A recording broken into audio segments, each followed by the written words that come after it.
Ассаламу алейкум қыздар. Бүгінгі видеода сіздермен бешбармақтың қамырын жасаудағы анам үйреткен рецептпен бөліскелі отырмын. Негізі қамырды қарапайым суға қарағанда осындай еттің майсыз сорпасын алып, соған елеген өте дәмді болып шығады. Сорпаны міндетті түрде суытып алу керек.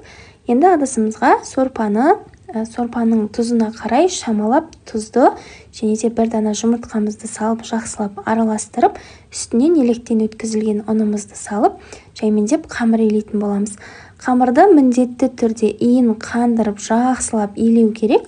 Неғұрлым қамырдың иі қанса, ол соғұрлым жақсы жайылады, әрі бір тегіс болады.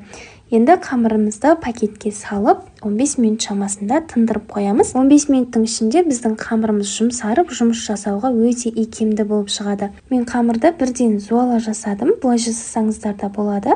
Көріп отырғандарыңыздай жып-жылтыр әп-әдемі қамыр шықты.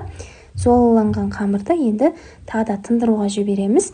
Ал егер сіздер қамырларыңыз қатты болып қалып жатса, немесе уақыттарыңыз болып жатса, негізінен бірнеше рет қайтарып барып зуала жасағандарыңыз дұрысырақ болады.